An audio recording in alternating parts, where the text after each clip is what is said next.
The other day, one of my best friends asked me probably the most interesting question I've ever been presented, especially at this point in my life.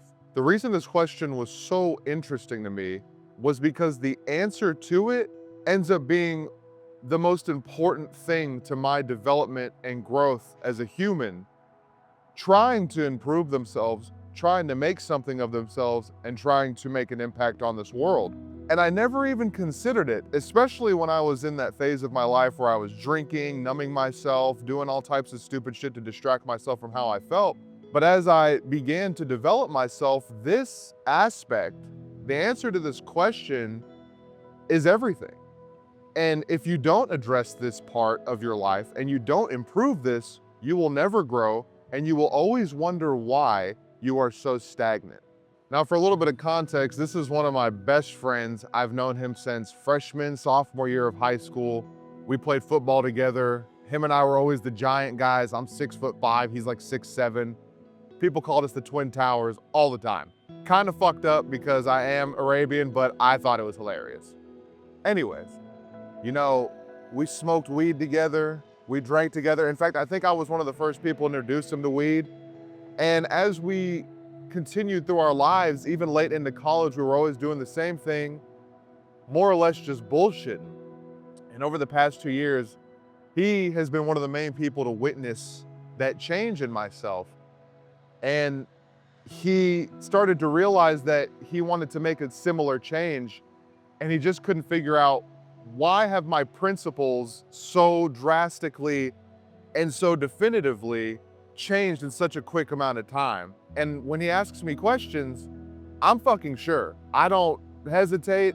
I give him what comes from the soul. But when he asked me this question, I realized I hadn't even realized what had happened. So the other day, we went on a hunting trip, and through a series of questions, I think he finally realized that there's something internal that changed within me that led to this external demonstration of the way I act, the way I walk, the way I talk, my principles. So he randomly texted me out of nowhere and he said, "Hey, I have a question." I said, "What's up, bro?" He said, "What's your internal dialogue like?" I thought, what the fuck? That's a damn good question. I've never really thought about it. So I didn't answer him right away because I really wanted to have a solid answer to give him. I didn't want to give him some bullshit examples. Well, when this happens and this happens, I wanted something he could take. So similar to my friend, even at a very young age, I bashed the shit out of myself. Anything and everything. Every time I talked to somebody and a sentence wouldn't come out the way I said it, I'd go back and replay it in my head, how I should have said it. "Oh, you're so fucking stupid. It's so obvious." You see that? That quick thought.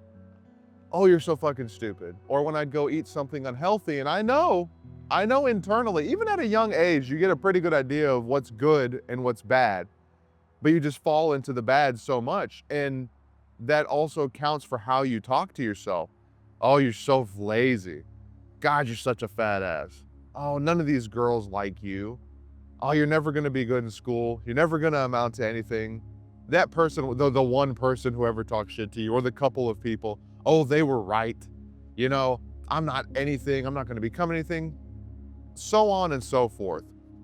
We all got that, right? Whenever we make mistakes. But that's what I come to realize. As soon as those internal dialogues slowly started shifting to constructive instead of destructive, not that I'm sugarcoating shit to myself, I'm real. I don't mess around. When I screw up, I'm like, this is what happened. This is what you thought you should have done. And this is what you should have done. So when I went back to him, I told him, "You and I had a very similar experience when it came to internal dialogue, right? Even though we were huge, we were buff, we always thought we had trouble with girls, but really we were the trouble, right? Even though we did really well in school, we still always underestimated ourselves and thought we could have done better, when really we were doing as good as the limits that we set for ourselves." So, I went through that with him to show him, like, yeah, I went through what you're going through right now, but here's what happened. The best example I could give for him was this. I said, imagine this. Him and I don't have kids right now, but if you had a son or a daughter and they're a little bit older, maybe let's say 7, 8, maybe 7 to 10 years old. They're still young and they're still learning, but they definitely should know better at this point for certain things. There's definitely some stuff where they should know better.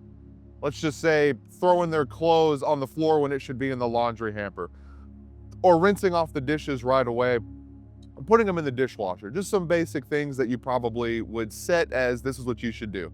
Would you talk to your kid the same way that you talk to yourself? He says right away, well, of course not. You know, kind of almost in a sarcastic way. No, Chris, I wouldn't do that. It's an important question because number one, I've seen a lot of parents do it. Number two, we don't even realize we're doing it to the kid, just like we don't realize we're doing it to ourselves. And that's because at a certain point, this standard gets set as this is what's best for us. This is the best way to fix the problem. So what I told him was at a certain point through my spiritual growth and reading into this kind of stuff, reading into the psychology, and for me, most importantly, I don't think you can do this if you don't have some sort of a conception of a higher power. I'm not talking God, I'm not talking Allah, but whatever. I'm not religious, I'm just a spiritual person. So I do believe that there is something greater out there. And I had to develop that before I could start making this change, because I was always carrying out my will. And every time my will got carried out, of course I'm gonna bash myself when it doesn't go the way that I want it to. So now I'm trying to carry out something greater's will. So when I miss the mark, which an important definition that I learned from my mentor and my brothers is that the word sin actually means to miss the mark. So when I sin, when I miss the mark, it's okay, because my higher power isn't gonna bash me. So I'm not gonna bash myself. So the God that I chose to believe in would never bash me.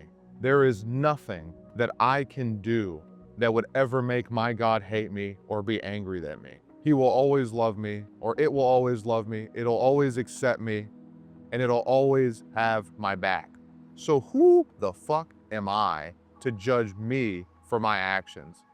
I'm not God.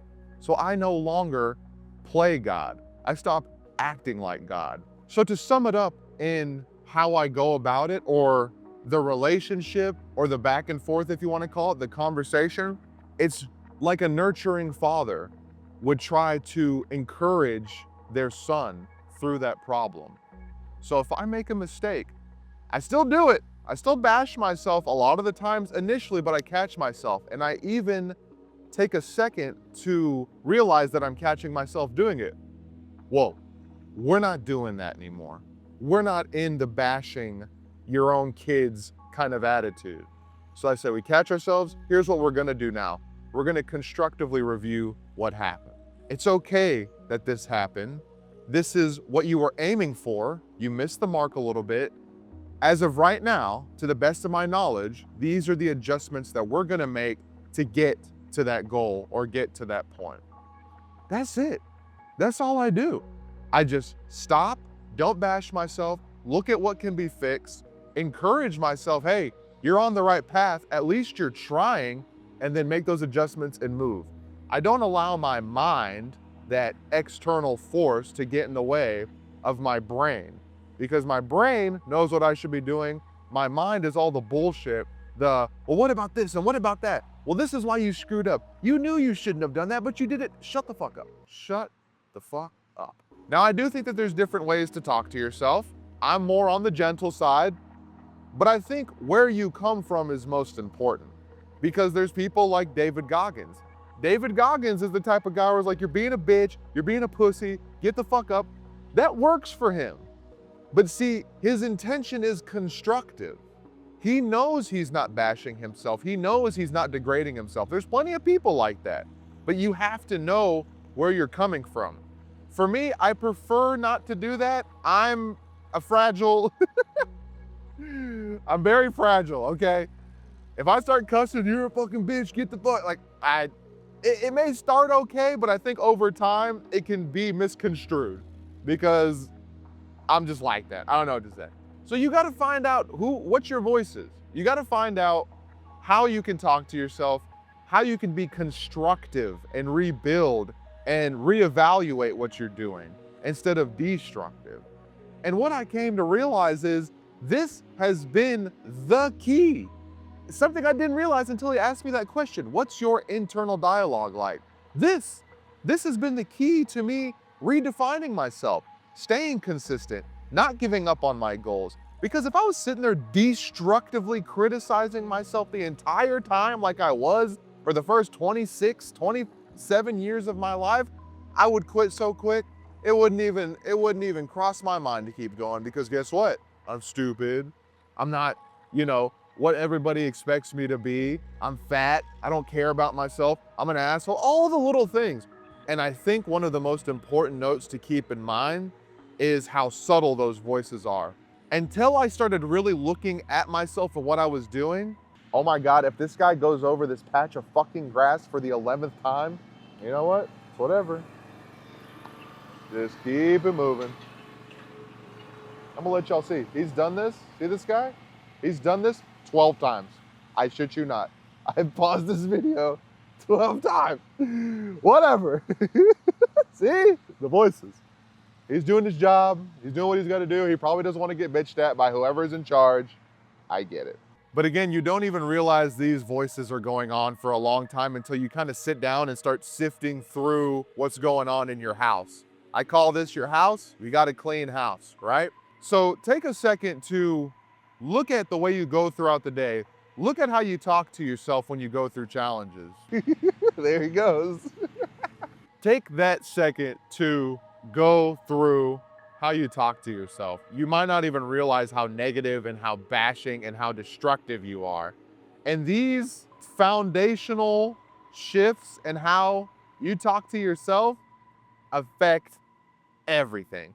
They affect how you take care of yourself. They affect how you treat yourself. They affect how you treat others around you. They affect how much motivation and how much drive you have. If you ain't got the time to do this, you're fucked. We're just gonna leave it at that. I'm tired of trying to avoid these lawnmower guys. Hopefully this shit helps. We'll talk about some other stuff next time. I don't know, whatever.